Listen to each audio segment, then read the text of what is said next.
आज हम पढ़ेंगे चैप्टर अर्ली स्टेट्स के बारे में। अर्ली स्टेट किसको कहा गया? महाजनपदों को। महाजनपद किससे बने थे? जनपदों से। जब जनपद बहुत स्ट्रांग हो गए तो ये महाजनपदों में कन्वर्ट हो गए। ठीक है,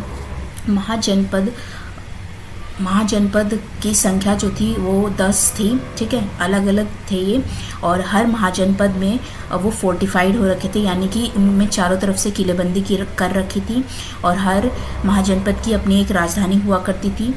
ये महाजनपद के टाइम में इसके टाइम पीरियड में लोग जो थे, संपन्न लोग जो कि फाइनेंशियली और जिनका स्टेटस भी काफ़ी ऊंचा होता था, वो एक स्पेशल टाइप के बर्तन का यूज़ करते थे जिसको पेंटेड ग्रे वेयर कहा गया, यानी कि चित्रित धूसर पात्र, जो कि जिस पर कोई ना कोई रेखाएं या लाइंस जो होती थी वो खींची होती थी, जियोमेट्रिकल लाइंस। ठीक है, तो चित्रित धूसर पात्र जो थे, ये स्पेशल टाइप का बर्तन महाजनपदों के पीरियड में यूज़ होता था।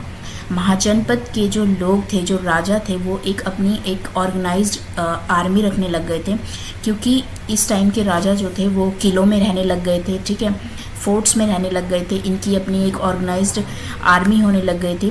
तो इनको अपनी आर्मीज़ को सैलरी देने के लिए पैसों की ज़रूरत होती थी, इसलिए इस टाइम के जो किंग्स होते थे वो टैक्स चार्ज करने लग गए थे लोगों से। अब हम देखते हैं कि यहाँ पे टैक्स सिस्टम कैसा था महाजनपदों के समय पर।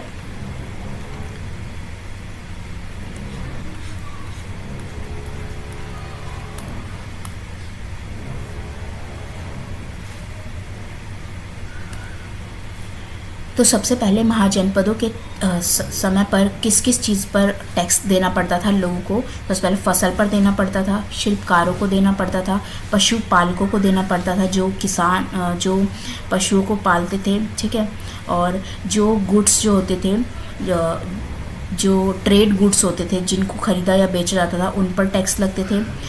शिकारी और खाद्य संग्राहक यानी कि हंटर और गैदरर्स भी टैक्स देते थे। सबसे पहले देखते हैं फसल पर किस टाइप का टैक्स था महाजनपदों के टाइम पर।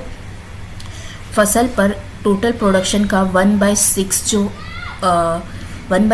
जो होता था वो किसानों को, राजाओं को एज अ टैक्स देना पड़ता था। क्राफ्ट पर्सन को जो था वो राजा के लिए महीने में एक बार जो होता था वो मुफ्त में काम करना पड़ता था, और हर्डर्स को, पशुपालकों को अपने पशुओं को राजा को देना पड़ता था, या फिर पशुओं से उन्हें जो भी प्रोडक्ट मिलते थे, दूध, घी, जो भी चीज़ें मिलती थी वो राजा को देनी पड़ती थी। ठीक है, और गुड्स, ट्रेड गुड्स पर कुछ चार्जेस लिए जाते थे, उनके रूप में टैक्स लगता था। और जो हंटर्स और गैदरर्स होते थे उनको जंगलों से जो भी मिलता था शिकार के रूप में, या जो भी जंगलों से वो इकट्ठा करके लाते थे, वो कुछ चीज़ें अपने में से राजा को टैक्स के रूप में चुकानी होती थी।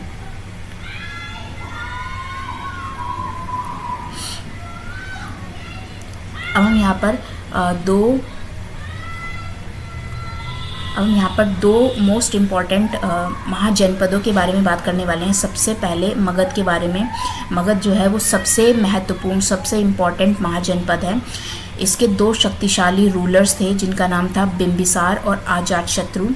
मगध के दो इम्पॉर्टेंट रूलर्स थे, बिंबिसार और अजातशत्रु।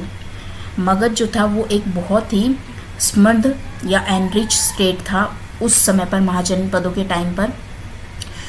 यहाँ पर जंगल थे। ठीक है, यहाँ पर हर रिसोर्स अवेलेबल थे, सॉइल, फर्टाइल सॉइल्स थी, फर्टाइल लैंड्स होते थे। ठीक है, जंगलों से एनिमल्स मिल जाते थे अपनी आर्मी में, लोगों को, अपनी आर्मी में जो किंग्स होते थे, राजाओं को जानवर मिल जाते थे, वहाँ से लकड़ियाँ मिल जाती थी ताकि वे उनके अपने औजार या हथियार बना सके। तो मगध जो था महाजनपदों के टाइम पर एक बहुत ही समृद्ध राज्य था। ठीक है, और मगध की दो राजधानी थी। सबसे पहले राजगृह जो कि बिहार में है, और पाटलिपुत्र जो कि पटनापुत्र में है आज के टाइम पे। ठीक है, क्योंकि मगध जो था उस टाइम पे बहुत ही समृद्ध, बहुत ही एनरिच्ड स्टेट था, इसीलिए अलेक्जेंडर यानी कि सिकंदर जो कि यूरोप मैसेडोनिया से आया हुआ एक किंग था, उसने मगध पर कब्जा करने की, कंट्रोल करने की कोशिश की, बट मगध की इतनी भारी सेना को देखकर वो पीछे हट गया। तो अलेक्जेंडर रूलर था जो कि मगध पर कंट्रोल पाना चाहता था।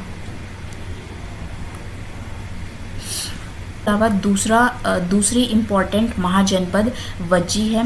वज्जी की राजधानी जो थी यानी कैपिटल थी वो वैशाली, जो कि बिहार में है आज के टाइम पे, और इसकी एक स्पेशल फॉर्म ऑफ गवर्नमेंट थी जिसे गण या संघ कहा जाता है। अपनी इस फॉर्म ऑफ गवर्नमेंट के कारण ये काफ़ी ज़्यादा प्रचलित था वज्जी महाजनपद। अगर आपको ये चैप्टर समझ में आया हो तो इसे लाइक कीजिए एंड शेयर कीजिए और चैनल को सब्सक्राइब कीजिए।